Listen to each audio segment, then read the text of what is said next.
또 어떤 이유가 있을까요? 그래서 제가 3가지 정도로 분석을 해봤어요. 우리가 이렇게 평화운동이 취약한 이러한 이유가 뭘까? 두 번째는 제가 프랑코 벨라르디라고 하는 이태리 철학자의 말을 인용을 했어요. 프랑코 벨라르디라는 철학자가 지금 슬라브의 지적과 함께 요즘에 가장 잘 나가는 철학자인데요. 이 사람이 한국을 와서 경험하고 나서 뭐라고 썼어요? 지금 이 대한민국이라는 나라는 정말 특이한 나라다. 그러면서 이렇게 규정을 했어요. 현대 니힐리즘의 가장 급진적인 형태를 보여주고 있다. 이렇게 썼어요. 니힐리즘이라는 게 허무주의죠. 허무주의. 현대를 지배하는 거대한 허무주의의 물결이 있는데 그 가장 급진적인 형태가 대한민국이라는 나라에서 보인다 이거예요.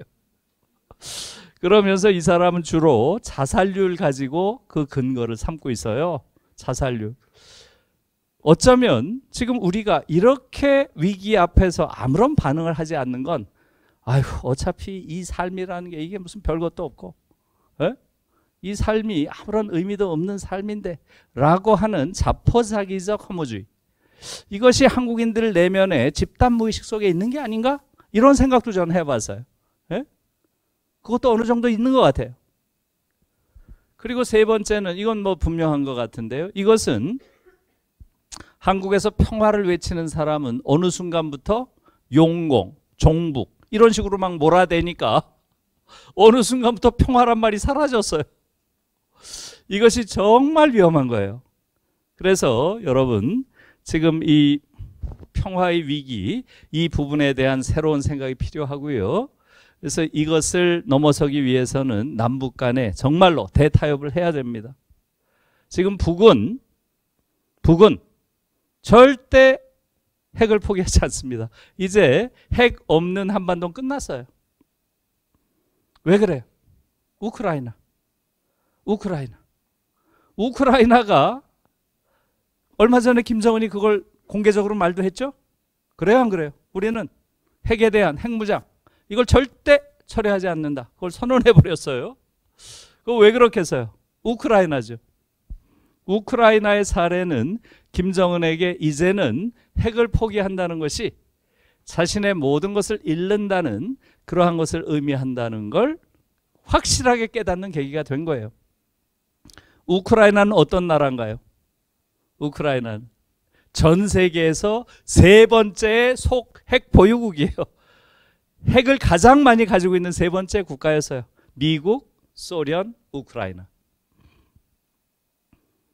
1994년에 핵을 얼마나 가지고 있었나요? 무려 1770기를 가지고 있었어요. 1770기. 대륙간 탄도미사일만 56기를 가지고 있었어요. 대륙간에 쏠 수 있는 게. 그래서 세계에서 3번째로 가장 강력한 핵무장을 하고 있는 나라가 우크라이나였어요. 왜? 소련 시절에 핵기지들을 주로 우크라이나에 배치한 거예요. 주로. 그래서 그렇게 많았던 거예요. 이것이 1994년에 부다페스트에서 미국, 러시아, 영국의 대표들이 모여가지고 우크라이나가 핵을 전면 포기하고 비핵화하면 국제적인 협약에 의해서 우크라이나의 안전을 공동 보장하겠다. 이게 이제 부다페스트 각서라는 거예요. 이걸 서명을 하면서 우크라이나에 있는 모든 핵을 소련, 러시아 쪽으로 다 이동시켰습니다. 그게 오늘날 우크라이나의 상황이에요. 완전히 그 당시에 썼던 부다페스트 각서는 휴지 조각 됐죠. 이것을 보고 김정은이 어떤 생각을 했을지는 뭐 명약관화합니다. 핵무기만이 자신을 살리고 자신의 정권을 살리고 할 수 있다는 것 절대 지금 이제 비핵화는 끝났습니다. 그 시대는. 북한이 핵을 가지고 있는 상황에서 우리가 어떻게 영구적인 평화를 한반도에서 구축할 것인가 여기에 대한 고민이 필요해요. 그것을 빠른 시일 내에 이루어낼 수 있는 정치적 상상력과 비전, 용기가 필요합니다. 그것은 뭐예요? 그러한 것을 가진 정치인을 이 시대가 요구하고 있죠. 그런데 그러한 정치인과는 다른 정도가 아니라 거의 극단적으로 대척점에 서 있는 그러한 자들이 지금 한국 정치 세계를 지배하고 있습니다. 이게 너무나 위험한 거예요. 너무너무 위험한 그러한 상황에 우리가 있는 것이고요. 또 하나 더 위험한 것은 동북아 지역에 살고 있는 사람들의 의식입니다. 특히 젊은 세대의 의식이 너무나 왜곡되어 있어요. 저는 지금 제가 독일 유럽 연구 센터라는 데 소장으로 있는데요. 이 센터가 독일 정부가 지원하는 아시아의 3개의 연구소가 있습니다. 그게 1호가 일본의 도쿄 대학이 됐고요. 2호가 중국의 베이징 대학이고요. 3호가 한국의 서울 대학이 된 게 아니고 이변이 벌어졌죠. 그래서 중앙대가 선정이 됐어요. 예. 아무튼 공모를 했는데 우리가 1등을 했습니다. 중앙대가. 아시안 3개가 있어요. 그래서 지금 요 3개의 대학이 교류를 하는데 그런 과정에서 제가 조금 전에 베이징 대학에 가서 뭘 했다 이런 얘기가 다 그런 맥락에서 있는 거예요. 늘 3대학이 이렇게 교류를 해요. 그 과정에서 제가 정말 충격을 많이 받았습니다. 여러분들도 아실 거예요. 특히 지금 젊은이들 사이에 혐중, 혐일 너무 심해요. 지금 한국의 학생들이랑 얘기해 보세요. 거의 뭐 근거도 없이 너무 증오해요. 지금 일본이란 나라가 가지고 있는 여러 가지 문제들이 있죠. 그 부분에 대해서 비판하는 건 너무나 당연한 거죠. 일본은 지금 너무나 도덕적 권위를 지금 잃고 있어요. 과거 청산을 제대로 못하고 있죠. 거기에 대해서 비판하는 건 너무나 정당하지만 근거 없는 그런 혐오가 너무 많아요. 중국에 대해서도 마찬가지예요. 중국도 여러 가지 문제가 있지만 또 그 문제로 인해서 중국 전체를 비판할 수 있는 건 또 아니에요. 합리적인 비판이 있어야 되는데 거의 그런 게 없습니다. 일본도 똑같아요. 일본도 가서 보면 마찬가지입니다. 거의 혐한, 혐중이라는 게 너무 높아요. 중국 마찬가지입니다. 베이징 가보면 정말 애국주의의 광기예요. 광기 지금. 너무 위험해요. 그래서 지금 이 동북아는 완전히 민족주의, 국수주의, 애국주의의 휘발유가 뿌려져 있어요. 정치적 선동가가 한 명만 등장해서 성냥불 하나만 그으면 이 전체가 타오릅니다. 너무 위험해요. 정서적으로 완전히 광기가 지배하는 지대가 되어버렸습니다. 그래서 젊은 세대 사이에 가지고 있는 이 선입관과 편견, 이것을 없애는 게 너무너무 중요합니다. 그래서 저는 지금 한중일 간의 교류를 활성화하는 게 굉장히 중요하다고 보고요. 모든 영역에서 그러한 교류가 활성화돼야 됩니다. 여러분, 독일과 프랑스란 나라가 어때요? 역사적으로 수없이 많은 갈등을 겪었고 전쟁을 치렀죠? 지금 프랑스인들이 가장 좋아하는 이웃이 어디겠어요? 65%가 독일을 꼽습니다. 정말 기적 같은 일이죠? 예? 그 역사를 우리가 돌아보면 어떻게 프랑스인의 65%가 독일을 가장 좋아하는 이웃이라고 뽑을 수 있겠어요? 어떻게 이런 기적이 일어났을까요? 예. 45년 이후에 지금까지 프랑스와 독일의 청년 교류가 연인원 7,500만이 된답니다. 7,500만.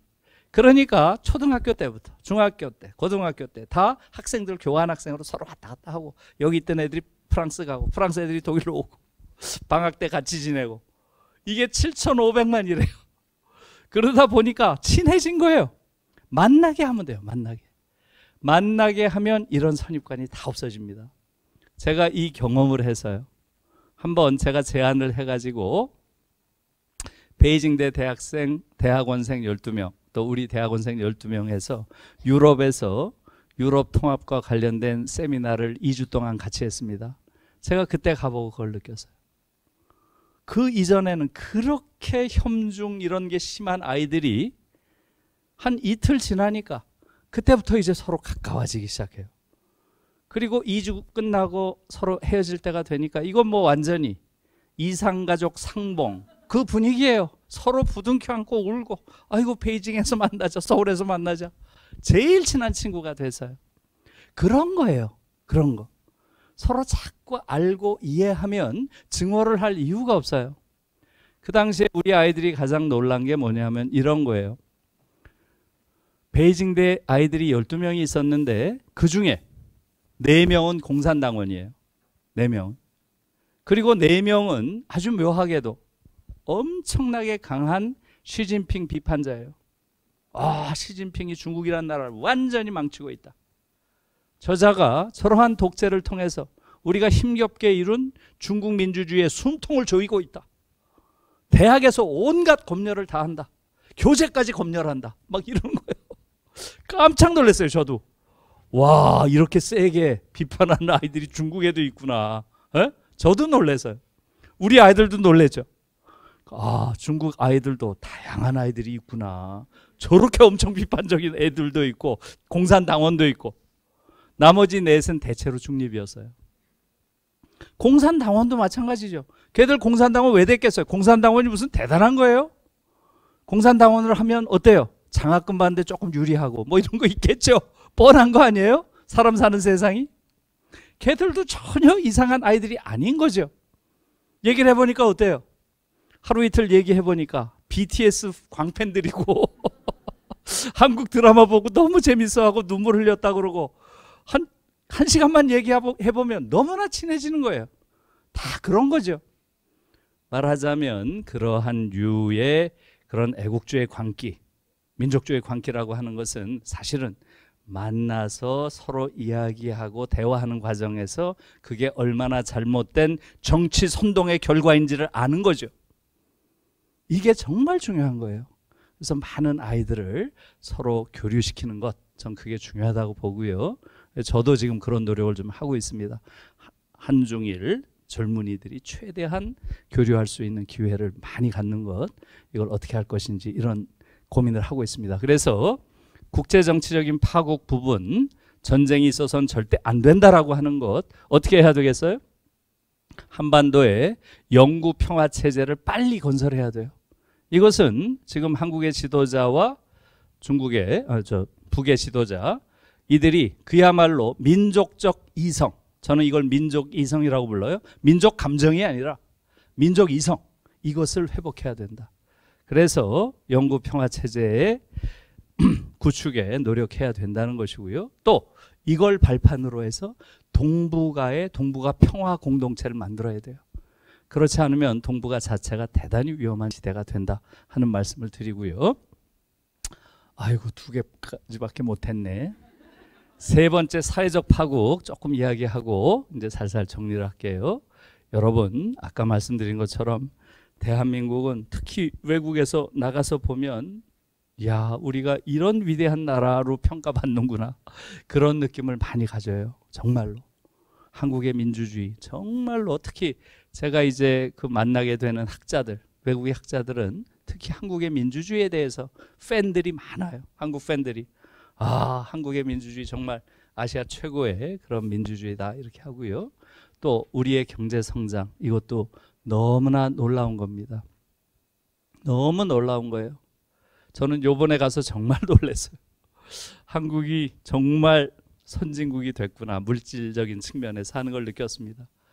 독일에서 달리는 자동차 중에, 외국 자동차 중에 제일 많은 게 한국 차예요. 정말 놀랐어요.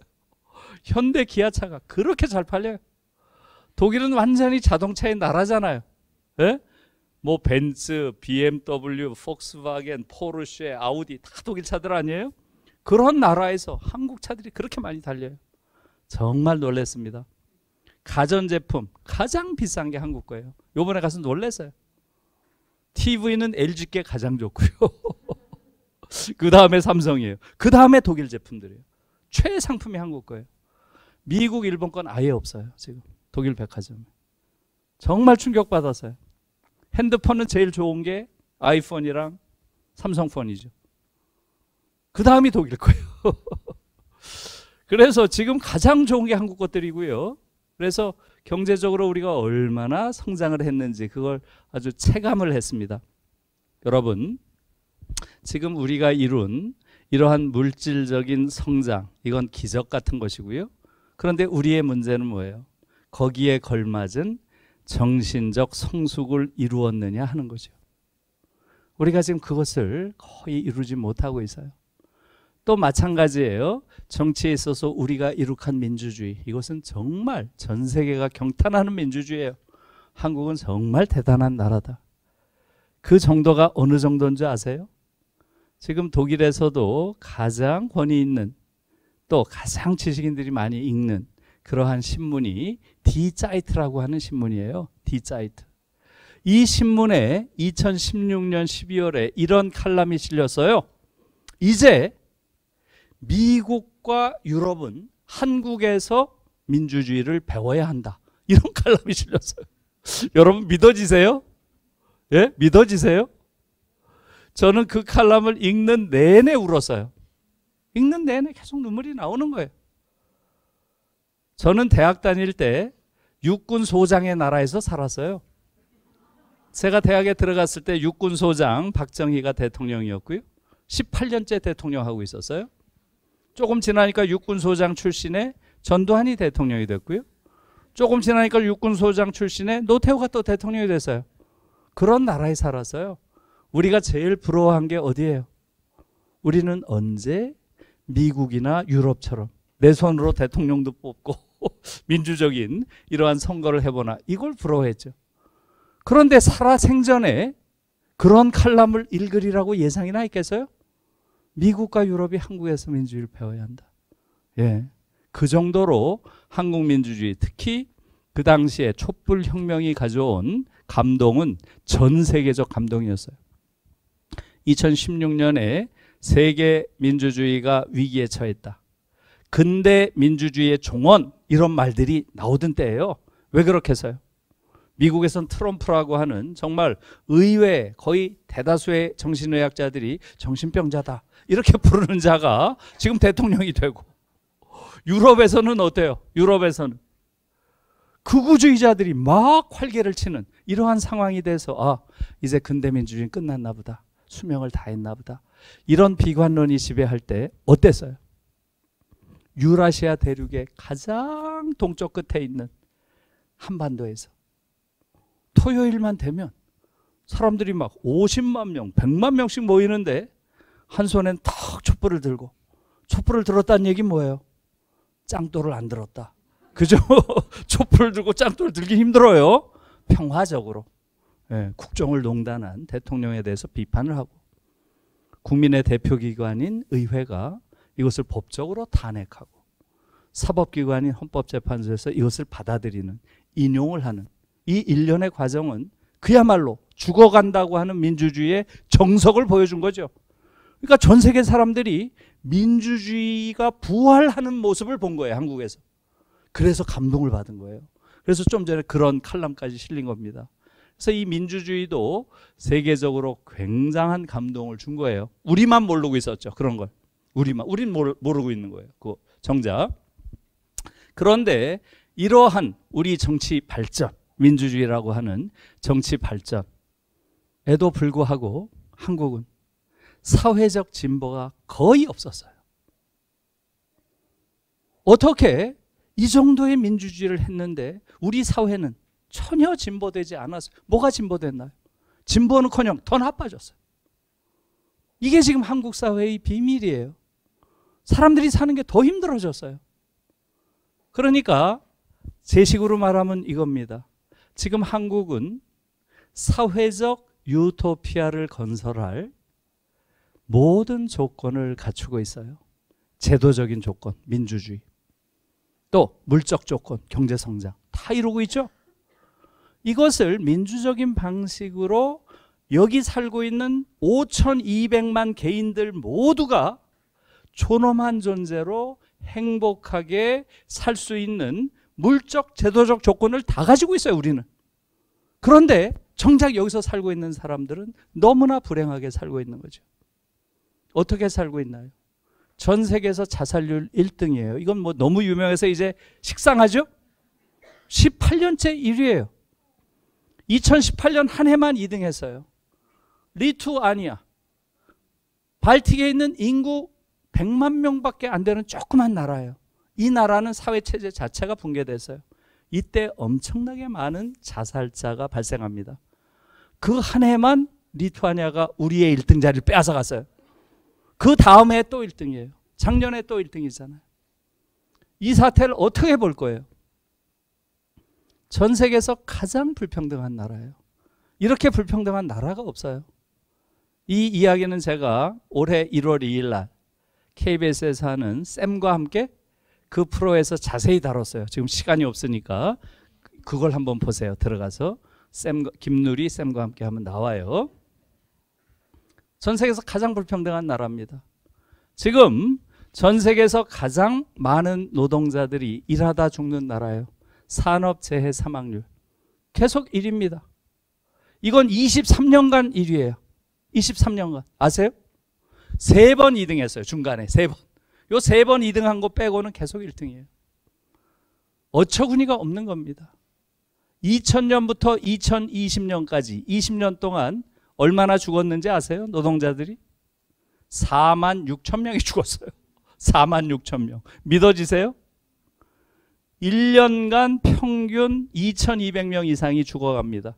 이런 나라는 없어요. 지구상에. 이게 지금 한국의 현실이에요. 남성과 여성 사이에 불평등이 가장 심합니다. OECD에서 유리천장 지수라고 해요. 유리천장 지수, 차별 지수가. 이게 생긴 지가 9년 됐습니다. 9년 동안 한국은 단 한 번도 1등 자리를 빼앗긴 적이 없어요. 한국 여성들이 가장 차별을 당하고 있다는 얘기예요. 이러니까 어때요? 이러니까 어때요? 아이를 안 낳죠. 아이를 낳지 않습니다. 지금 6년째 합계 출생률이 1 이하인 지구상 유일한 나라예요. 계속 떨어지고 있어요. 지금 0.97에서 시작해가지고 0.84까지 떨어졌고요. 내년에 0.7대가 예상된다고 합니다. 그러니까 많은 미래학자들이 뭐라 그래요? 출생률 감소에 의해서 소멸할 첫 번째 나라는 대한민국이다. 다 여기 동의하고 있어요. 아마 여러분들이 지난주 아니네요. 3일 전에 많은 신문의 일면 톱에 나온 기사를 보신 분이 있을 거예요. 2070년이 되면 대한민국은 지구상의 가장 늙은 나라가 될 것이다. 보신 분이 있죠? 손 들어보세요. 안 계세요? 예, 2070년이 되면 대한민국이 지구상의 가장 늙은 나라가 된다는 거예요. 65세 이상의 노인 비율이 46.8%에 이른다고 합니다.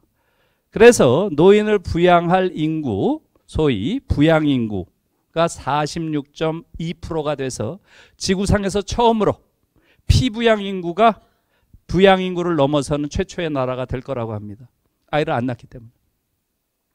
여러분, 지금 이 부분이 한국 사회가 안고 있는 가장 결정적인 불가사의예요. 이렇게 훌륭한 민주주의를 이루고 이렇게 기적적인 경제 성장을 했는데 왜 여기서 살고 있는 사람들은 이렇게 비참한 삶을 살죠? 이게 제가 제 책에서 계속 던지는 물음이에요. 왜 그렇겠어요, 여러분? 이 부분에 대해서 우리가 이제는 성찰할 때가 됐습니다. 가장 근원적인 이유는 뭐겠어요? 가장 근원적인 이유는 그것은 바로 우리 한국만 가지고 있는 특성이에요. 한국만 가지고 있는 국제정치적 특성은 뭐예요? 분단이죠. 그게 우선 가장 큰 이유입니다. 지금 우리는 분단돼 있기 때문에 이 분단의 피해를 일상적으로 받고 있는 거예요. 전 세계에서 지금 분단돼 있는 나라는 우리나라밖에 없잖아요. 과거의 이데올로기, 사회주의니 자본주의니 이 낡은 이데올로기가 아직도 지배하는 거 한국밖에 없는 거 아시죠? 그 속에서 한국은 어떤 나라가 됐나요? 지구상에서 가장 보수적인 정치 지형을 가진 나라가 된 거예요. 이걸 분명히 아셔야 돼요, 여러분. 지금 한국처럼 이렇게 보수적인 정치 지형을 가진 나라는 지구상에 없어요. 일반적으로 정치학자들은 미국이 전 세계에서 가장 보수적인 정치 지형을 가진 나라다 이렇게 이야기를 해요. 한국은 미국보다 더 보수적입니다. 미국은 보수 양당제죠. 아시죠? 민주당, 공화당이 다 보수당이에요. 어느 정당을 찍어도 안 바뀝니다, 미국 사회는. 그래서 전 세계에서 가장 불평등이 심한 나라가 된 거예요. 한국은 어때요? 보수 양당제 정도가 아니죠.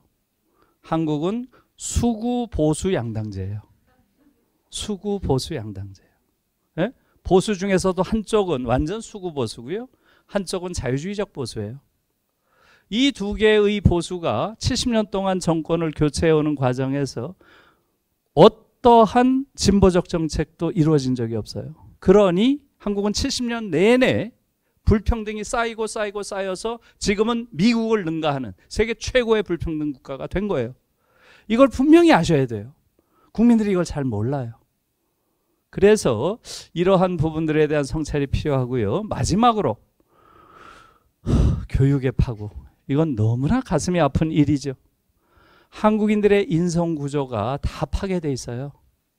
저는 지금 지구상에 존재하는 많은 국가의 국민들 중에서 한국인들처럼 이렇게 내적으로 파괴된 사람들이 있을까? 이런 생각을 자주 합니다. 이건 너무나 가슴 아픈 일이에요. 제가 시간이 없으니까 1분 내 요약을 할게요. 최근에 나온 지표들을 한번 보세요. 한국은 불평등한 국가일 뿐만 아니라 불평등을 가장 사랑하는 국민들이 사는 나라예요. 전 세계에서 불평등 선호도가 1위입니다. 여러분들이 들어가서 찾아보세요. 세계 가치관 조사라는 게 있어요. 여기서 가치관 조사를 하는데요. 한국은 불평등을 선호한다 라고 하는데 답한 국민이 50%가 넘는 지구상 유일한 나라입니다. 58%가 불평등을 선호한다고 답하고 있어요. 그 안에 들어가 보시고요. 두 번째로 한국은 OECD 안에서 사회적 자본이라고 하는 것, 소셜 캐피탈, 이것이 가장 낮은 나라예요. 없어요, 사회적 자본이. 사회적 자본이라는 게 뭐겠어요? 타인을 신뢰하는가, 타인에 대한 신뢰도, 또 힘든 일이 생겼을 때 타인에게 의존할 수 있는가, 타인에 대한 의존도. 이 모든 조사에서 한국은 38개국 중에서 붙박이로 38등이에요. 다른 사람 안 믿습니다. 이렇게 불신하는 나라는 없어요. 마지막으로 한국은 전 세계에서 가장 갈등이 심한 나라입니다. 작년에 영국의 킹스 칼리지라는 데서 28개국의 국민을 대상으로 갈등을 조사한 적이 있습니다. 순위를 매겼어요. 그 중에 한국은 뭐 2등이랑 상대도 안 되는 압도적 1위예요. 무려 7개 항목에서 1등을 했습니다. 12개 항목 중에서. 어떤 거겠어요? 여러분들이 들어가서 찾아보세요. 킹스 칼리지 문화전쟁 이렇게 치면 나옵니다. 이 사회 집단 간의 갈등을 문화전쟁이라고 불렀는데요. 여기서 7개가 뭐겠어요? 빈부 갈등이 세계 1위고요. 이념 갈등이 세계 1위입니다. 정당 간의 갈등이 세계 1위예요. 이거 뭐 다 이해가 가죠? 예. 남녀 갈등이 세계 1위입니다. 세대 갈등도 세계 1위예요. 종교 갈등이 또 세계 1위입니다. 이건 제가 조금 이해가 안 가서요. 종교 갈등이 그 정도 심한가? 마지막으로 7번째는 학력 간 갈등입니다. 이게 세계 1위. 이것도 이해가 가죠. 제일 심한 나라니까. 예. 그래서 지금 한국에서는 잘못된 교육 때문에 잘못된 아이들이 자라고 있습니다. 한국에서 12년 동안 교육을 받은 아이들은 절대로 성숙한 민주주의자 못 됩니다. 한국에서 12년 동안 교육을 받으면 잘 받을수록 더 위험한 파시스트가 될 가능성이 많습니다. 그래서 지금 한국 사회는 너무나 오만한 엘리트들이 지배하는 사회가 된 겁니다. 제가 지난주 칼럼에 그 얘기를 썼습니다. 한국은 오만한 엘리트의 나라다. 그걸 한번 읽어보시기 바랍니다. 이것은 교육의 실패가 만들어 놓은 한국 사회의 참상인 것이죠. 그래서 지금 우리가 살고 있는 시대는 이러한 4개의 거대한 위기가 중첩되어 있는 그러한 시대를 우리가 살고 있고요. 이것을 넘어서는 아주 커다란 도전 앞에 우리가 서 있습니다. 이제 첫 번째, 이 생태적 파국을 넘어서기 위해서는 어떻게 해야 되겠어요? 이제는 탈성장 생태 국가로의 전환을 진지하게 고민할 때입니다. 탈성장 생태 국가로 우리가 근본적으로 새로운 국가로 전환하지 않으면 어렵다고 하는 것. 이것을 여러분들이 납득하기 위해서는 많은 독서가 필요하겠죠. 많은 독서가 필요합니다. 왜 이것이 필요한지. 두 번째로 정치적 파국. 이것을 넘어서기 위해서는 어떻게 해야 되겠어요? 아까 말씀드렸죠? 예, 남북 간의 영구적인 평화 체제를 구성해야 되는 것이고요. 동북아 지역의 동북아 평화 공동체를 우리가 결성해야 됩니다. 세 번째로 사회적 파국. 이것을 넘어설 수 있는 가능성은 뭐가 있겠어요? 이제는 경쟁 사회에서 연대 사회로 다른 사람과 함께 가는, 함께 사는, 함께 신뢰하는 이런 사회로의 전환을 모색하지 않으면 한국 사회는 사회라고 부를 수 없는 극단적 개인주의자들이 그냥 뭉쳐있는 이러한 집단에 불과한 그러한 곳이 될 것이고요. 마지막으로 교육적 파국. 이것을 넘어서기 위해서는 제가 계속 주장해온 대로 메리토크라시에서 디그노크라시로, 능력주의 교육에서 존엄주의 교육으로 아이들 하나하나의 존엄성을 중심에 두고 우리 이 아이들 하나하나가 얼마나 어마어마한 우주인지 이 하나하나를 살려내는 그러한 교육으로 전환하지 않으면 안 된다. 이렇게 생각합니다. 예, 고맙습니다.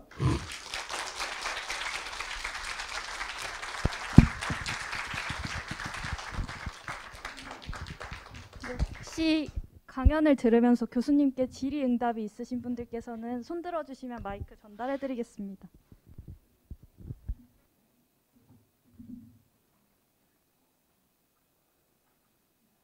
네, 안녕하세요. 저는 뚜렷한 질의를 드리려는 건 아니고요. 저는 20년 전에 교수님 수업을 들었었거든요. 네, 저는 네, 아니 중앙대 정치외교학과를 나왔는데 그때 선생님 저희 세미나 수업을 들었습니다. 네, 그래서 그때 많은 대화도 나누고 되게 제 인생에서 되게 인상 깊은 수업을 들었던 기억이 가지고 20년 만에 교수님을 뵈러 왔거든요. 근데 저는 20년 동안 크게 그때 이후로 달라진 게 없는 것 같고, 저는 그 사이에 두 아이의 엄마가 되었고, 네, 갑자기 마지막에 눈물이 났어요.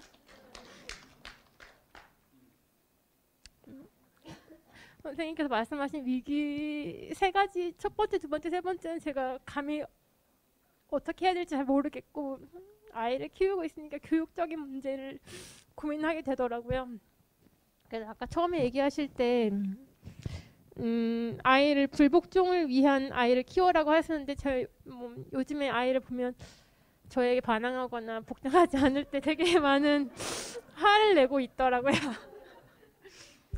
그래서 저도 12년간 대한민국의 교육을 받았고 대학 또한 대한민국에서 나와서 생각하고 잊고 있던 묻혀있던 그런 고민을 시작하게 되는 것 같아요. 이번 수업을 통해서. 그래서 되게 뭉뚱그린 질문인데 어떻게 아이를 교육해야 될지 실은 고민이 됩니다. 네. 네, 고맙고요. 20년 전 제자를 만나니까 너무 감동스럽고요. 네, 고맙습니다. 제가 아마도 20년 전에 제가 첫 시간에 그 얘기를 했을 거예요.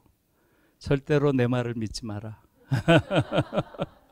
네, 항상 비판적으로 생각해라. 모든 것을 의심하라. 그게 대학생이 가져야 할 가장 큰 미덕이다. 교회에 가면 믿는 게 미덕이지만 대학에서 믿음은 최악이다. 모든 것을 의심하는 것, 그게 학문의 기본이라고 아마 이야기 기억나세요? 잘 안 납니다.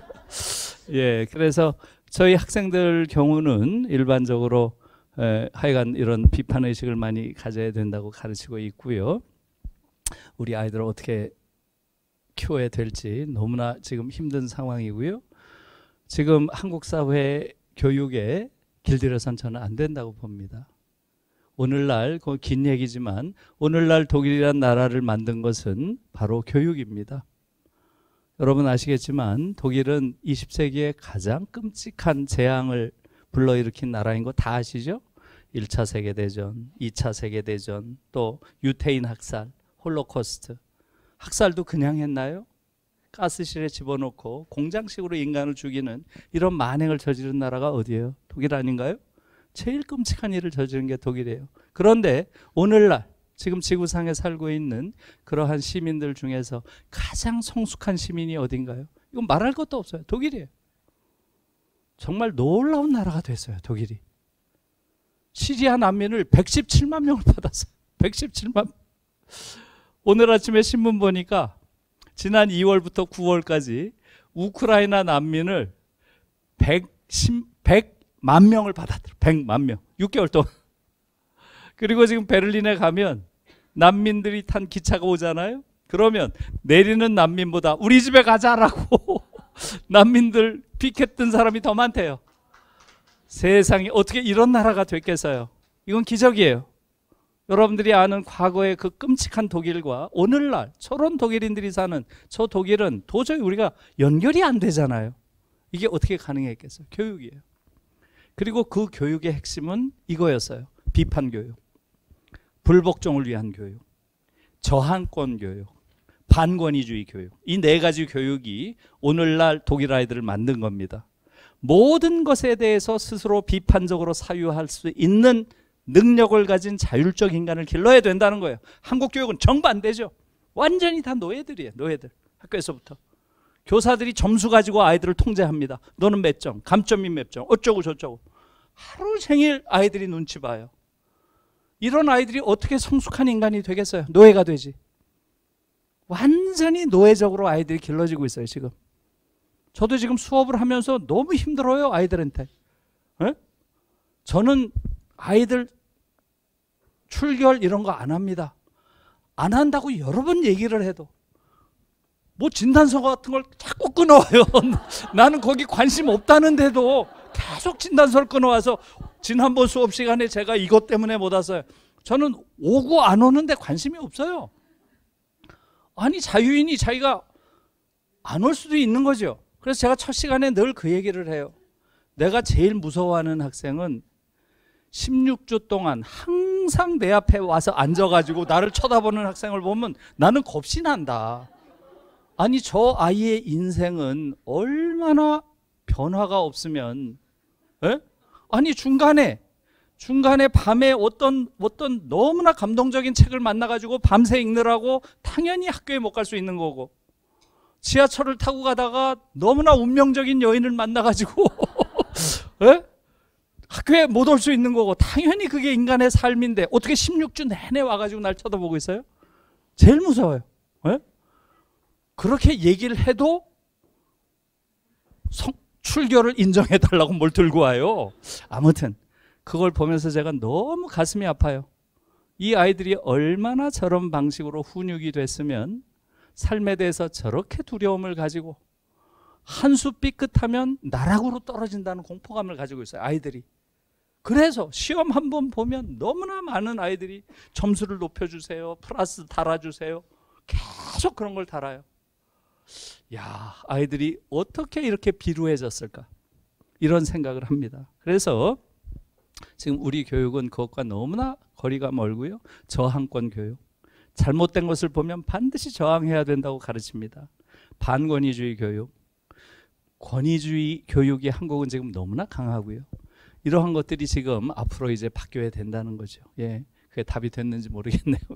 네, 저도 똑같이 느꼈던 것 같습니다. 그때 수업 때도 저는 대학에 들어온 지 얼마 안 됐었고 근데 그게 논문을 쓰는 수업이어가지고 교수님께서 너무나 자유롭게 혼자 생각을 하고 이렇게 했던 게 되게 힘들었던 것 같아요. 네, 하는 그렇죠. 네.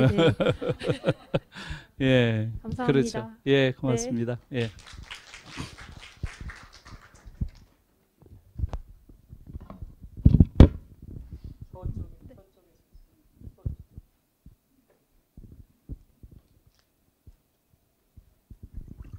네, 안녕하세요. 저는 김누리 교수님 강의를 처음 들어보는데 평소에 생각했던 것들이 이제 궁금해서 질문을 드려볼게요.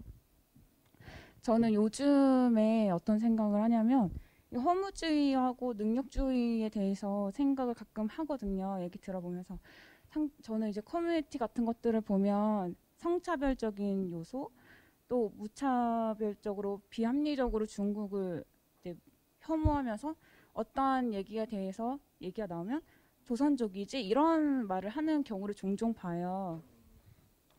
저도 거기에 대해서 파헤쳐 보면서 생각을 하고 싶지만 현재 생계 활동을 해야 되니까 그렇게까지는 못하고 그냥 안타까움만 느끼고 있는 상태거든요. 그리고 또 교육, 사회, 정치, 생태 관련된 것들을 다 해결을 해보려고 생각을 해본다면 저 일단 아까 말씀하신 것처럼 정치적으로 변화가 이루어져야 된다고 생각을 하는데 한 시민의 힘으로서는 그게 너무 역부족인 것 같아요. 그리고 제가 개인적으로는 그런 정치 행동을 하면 안 되는 직업을 가지고 있기 때문에 저의 발언은 굉장히 미약하거든요. 그렇게 할 수도 없는 한계가 있고 그래서 이런 경우에 저희가 어떻게 행동을 해야 되는지 그것에 대해서 교수님의 답변이 궁금합니다. 예, 고맙습니다. 혹시 선생님이세요? 예. 그래서 예, 제가 그래서 안타까워요. 지금 선생님이 정치 활동을 하지 못하는 그러한 나라는 사실은 OECD 안에는 없어요. 예, 한국이 유일해요. 그러니까 이제 한국은 이런 말하자면 굉장히 모순적인 거죠. 한편으로는 민주주의를 굉장히 잘했다라고 하는 건데 또 일상에서는 민주주의가 구현되어 있지 않은 거예요. 지금 예를 들면 독일만 해도 독일 의회에 교사가 몇 명 앉아 있는지 아세요? 요 지난번 의회에 베를린에 640명이 앉아 있어요. 독일 의회. 그중에 교사가 몇 명인지 아세요? 81명. 81명. 교사가 전체 국회의원 중에서 직업군으로 2위예요. 법률가가 제일 많고 그 다음에 교사예요. 어느 나라나 그렇습니다. 대부분의 국가가. 그리고 이 교사들이 바로 녹색당의 핵심이에요. 녹색당을 만든 것도 주로 교사들이에요. 교사들이 내가 기르는 요 예쁜 우리 애들, 요 애들 내가 지킨다 이러고 나온 거예요. 이들이 살아갈 지구를 내가 지킨다. 그러면서 녹색당을 결성하게 되거든요. 그래서 그런 것들이 한국은 일종의 비동시성의 동시성. 사회학자들은 이런 말을 많이 해요. 완전히 비동시적인 게 동시에 있는 거예요. 지금 말하자면 민주주의는 어떤 면에서는 굉장히 이제 선진적인 민주주의를 하고 있다고 하면서 또 지금 같은 과거 파시즘 시대의 유산들이 여전히 또 남아있어요. 교사들의 정치적 시민권을 박탈한 건 우리 재헌의회에서 박탈한 게 아니에요. 박정희가 박탈한 거예요. 쿠데타를 했기 때문에. 쿠데타 군사 정권이 자신을 정당화할 수 없으니까 교사들의 입을 막은 거죠. 왜? 그 당시에 교사는 한국 사회를 지배하는 가장 거대한 지식인 집단이니까. 그 지식인들이 입을 열기 시작하면 완전히 끝나는 거죠. 그래서 정치적 시민권을 박탈한 것인데 아직까지도 이게 그대로 있다는 것. 정말 어처구니 없는 거예요. 예를 들면 그러한 비동시성의 동시성이 한국은 너무나 많습니다. 지금. 그래서 그런 것들을 넘어서려는 노력이 필요하겠죠. 그래서 저는 정당 활동이라는 게 정말 필요하다고 보고요. 민주주의 사회라고 하는 것은 우리가 형식적으로 얻어낸 민주주의 제도 이거로 완결이 되지 않아요. 그거는 우리가 채워가야 할 어떤 도구인 것이지 그것이 우리 삶을 민주적으로 절대 만들어주지 않습니다. 예, 그래서 우리 스스로가 민주주의자가 돼야죠. 제가 그 책에서는 지금 한국 사회는 민주주의자 없는 민주주의 사회다. 제가 그렇게 얘기를 하고 있어요. 민주주의는 이루었는데 민주주의자가 없어요. 그럼 민주주의가 어떻게 구현되겠어요? 그래서 우리 스스로가 성숙한 민주주의자로 행동한다는 것이 무엇인지 여기에 대한 성찰이 좀 필요한 때가 됐습니다. 예. 예, 저기 한 분, 저기 한 분, 저쪽에.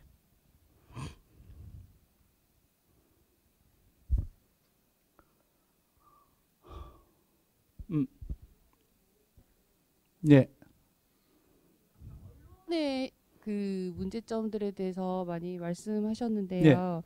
그 공영방송이 제 기능을 하지 못하는 지금의 모습에 대해서 많이 느끼기는 했지만 저희가 그 언론 질서를 재정립하기 위해서 어떤 부분을 좀 더 주목하고 비판적인 자세를 취하면 좋을지 좀 의견 듣고 싶습니다. 네, 고맙습니다. 여러분, 제가 좀 유명한 사람이 됐어요. 그거 아세요? 저도 놀래요. 길 가다가 막 알아본 사람이 있어요. 정말 불편해요. 마스크를 쓰고 다니니까 그래도 좀 나은데 정말 불편한 일이 많아요. 쪽이 팔린 거죠. 여러분 어떻게 쪽이 팔렸나요? 방송에 나가서 팔린 거예요. 예. 제가 사실은 2013년부터 한겨레 신문에 칼럼을 썼으니까 벌써 거의 뭐 굉장히 오래 쓴 거죠. 한 10년 쓴 거예요. 그걸 쓰면서 굉장히 열심히 썼어요, 저는. 왜냐하면 한국 사회에 제가 많은 문제가 있다고 생각하기 때문에 그 문제들을 좀 제기해서 이게 사회적인 공론장으로 논의가 되면 좋겠다, 이런 바람으로 쓴 거예요. 제가 이걸 쓰면서 깨달았습니다. 아, 종이신문이라는 게 이렇게 영향력이 없구나. 거의 이게 논쟁이 된 적이 없어요. 뭐라고 써도. 야, 이거 아무도 안 읽는구나. 그걸 나중에서 알았어요. 그러다가 JTBC라는 데서 차이나는 클래스란 프로가 있대요. 제가 거길 나갔어요. 그것도 저는 안 나간다 했죠.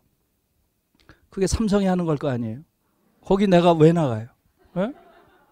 그런데 제 처가 그 차이나는 클래스의 팬이래요. 그걸 1회부터 다 봤대요. 그러면서 저한테 그건 좋은 프로다, 나가도 된다. 그래가지고 일종의 지시를 한 거죠. 그래서 나가게 된 거예요. 그때 내가 너무나 놀랐어요.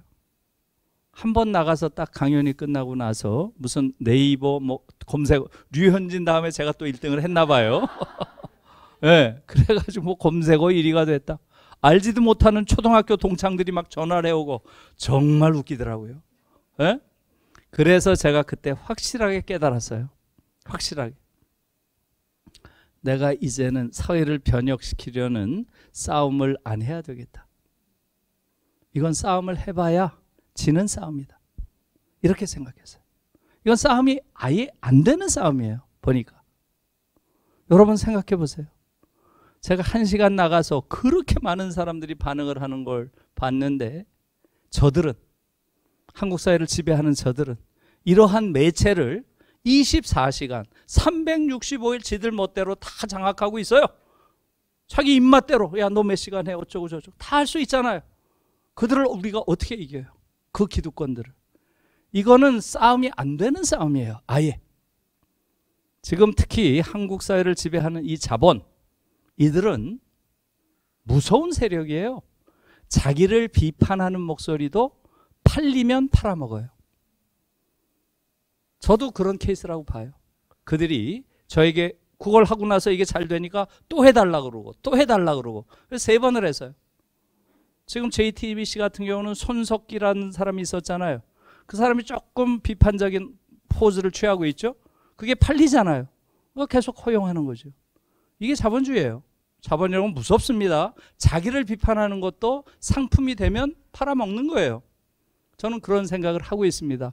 그래서 매체라는 게 그렇게 중요한 거죠. 특히 오늘날은 그러한 신문 매체보다는 그러한 방송 매체가 가지고 있는 힘이 크잖아요. 그런데 그 대다수를 지금 다 민간, 자본들이 다 장악하고 있어요. 저는 지금 한국 자본주의의 문제를 오늘은 전혀 다루지 못했지만 근원적인 문제는 저는 한국 자본주의의 야수성에 있다고 봐요. 어마어마하게 야수적인 자본주의입니다. 한국 자본주의는. 이것을 개선하지 않으면 안 되는데 이 자본주의가 가지고 있는 힘이 너무 크죠. 그리고 이 힘은 바로 여론을 조작할 수 있는 능력에서 와요. 지금 JTBC뿐만이 아니잖아요. 그러니까 여기에 맞서서 그러한 정의로운 최소한의 정의를 가진 그러한 공론장이 쓰려면, 그래서 공영방송이 중요한 거죠. 공영방송은 정말로 이 사회를 좀 더 나은 정의로운 사회로 만들 수 있는 그러한 논의가 펼쳐질 수 있는 그러한 공론장을 제공해야 될 거 아니에요. 왜? 너무나 모든 게 자본의 힘, 시장의 힘에 넘어가 버렸잖아요.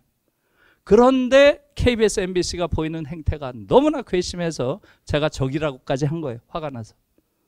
그래서 그 매체가 가지고 있는 힘에 대한 인식은 굉장히 중요한 것이다. 이렇게 말씀을 드리고요.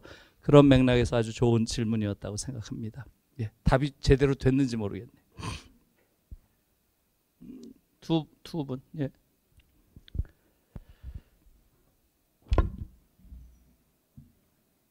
들리시나요?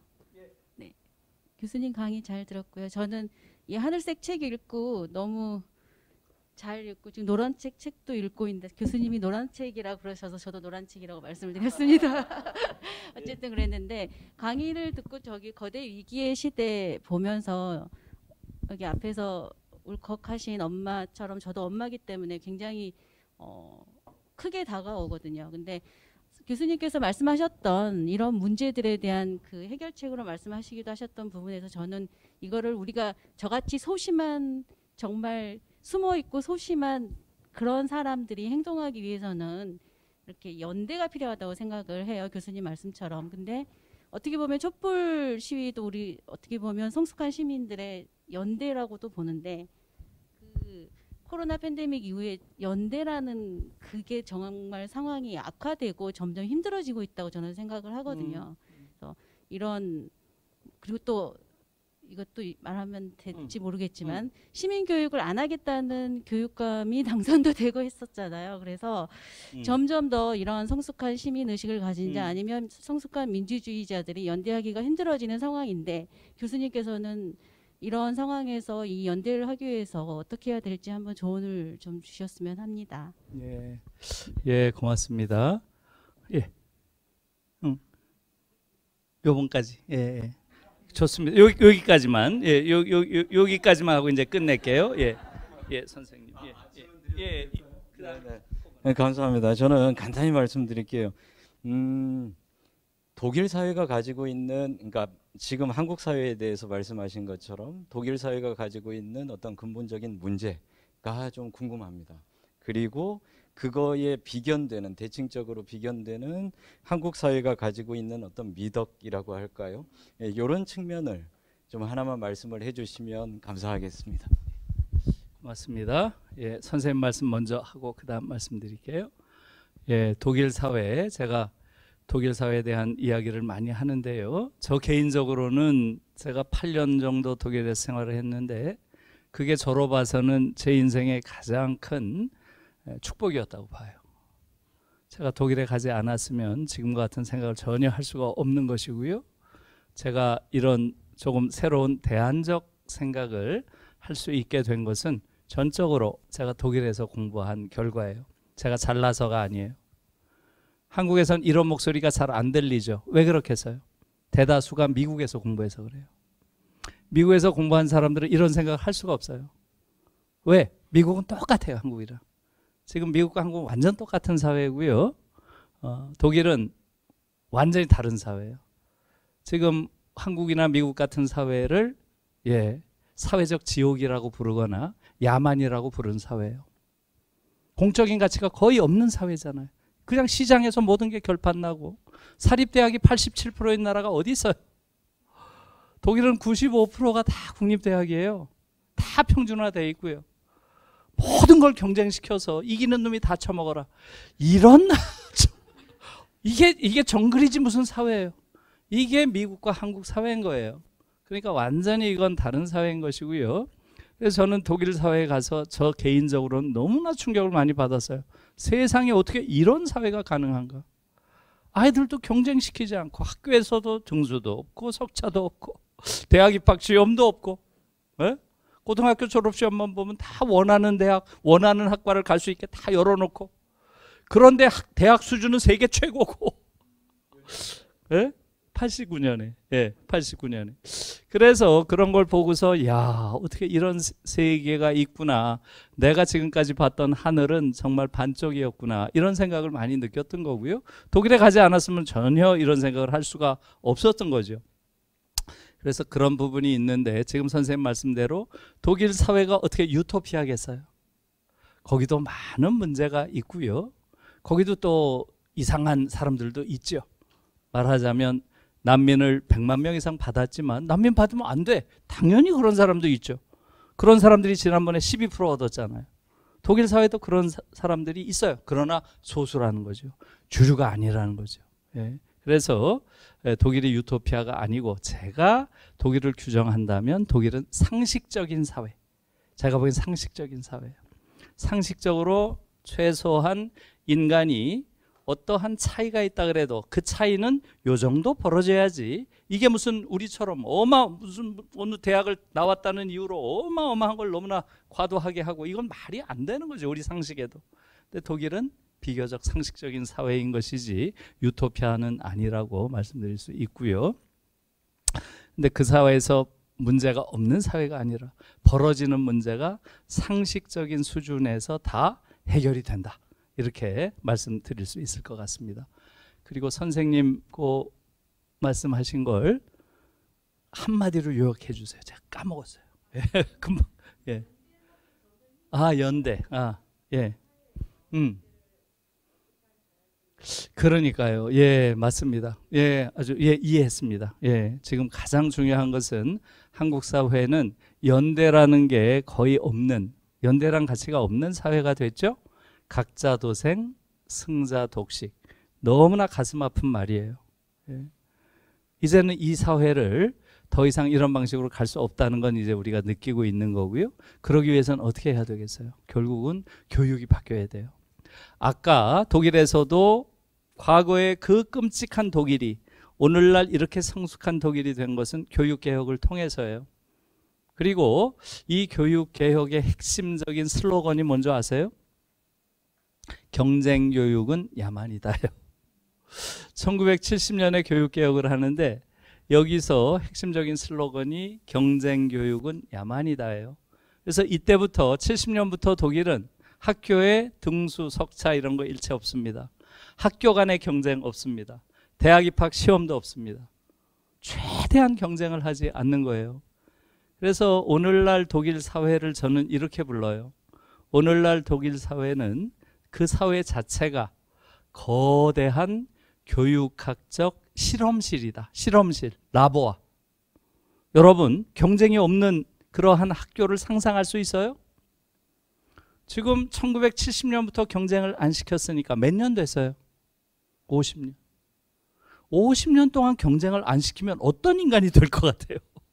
궁금하지 않아요? 경쟁이 없는 교실에서 어떤 인간들이 클 것 같아요? 분명한 건 뭐예요? 우리와는 정반대 인간이 크겠죠. 완전히 우리와는 정반대예요. 정말로. 그들은 정말 상상할 수 없는 사람들이 살고 있어요. 제가 독일에 가서 가장 놀란 것은 열등감이 없는 그러한 인간들이 사는 사회를 처음 본 거예요. 열등감을 가진 사람 본 적이 없어요. 실제로 오만한 엘리트도 본 적이 없어요. 그게 믿어지세요, 여러분? 오만한 엘리트가 없다는 게 믿어지세요? 제가 아무리 생각해도 오만한 엘리트를 본 기억이 없어요. 그래서 제 처한테 물어봤어요. 당신은 있었는가? 제 처도 한참 생각 없대요. 그래서 제 연구실에 있는 연구 교수들, 이분들이 다 독일에서 박사하신 분들인데요. 이분들한테도 물어봤어요. 없대요. 도대체 이게 믿어지는 일이에요? 열등감을 가진 사람도 없고 오만한 엘리트도 없는 사회가 여러분들 믿어지세요? 이게 독일 사회예요. 그것은 바로 경쟁을 시키지 않는 교육을 통해서 아이들을 키우니까 열등감을 가질 이유가 없죠. 가질 수도 없고 그리고 오만해질 이유도 없는 거예요. 자기가 좋아하는 걸 열심히 했을 뿐이지 그게 내가 잘나서 이런 의식이 없는 거죠. 그런데 우리 아이들은 어때요? 끝없이 아이들을 경쟁시켜 놓고 우열을 나눠 놓고 우월한 자가 지배하는 걸 당연시하는 이러한 교실 환경에서 자란 아이들이기 때문에 성장하면 어떻게 돼요? 너무나 많은 사람들이 열등감을 느끼고 여기서 소위 성공적으로 학교를 나왔다고 하는 전교 1등들은 오만하기 그지없는 그런 아이들이 될 수밖에 없는 거죠.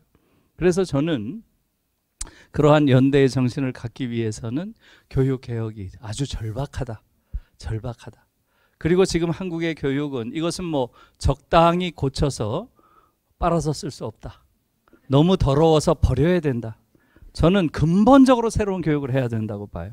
예? 패러다임을 완전히 바꾸는 경쟁교육을 야만이다 라고 할 정도로 경쟁교육을 완전히 떠나서 연대교육으로 근본적인 패러다임을 바꿔야 된다 이렇게 생각합니다. 예, 고맙습니다.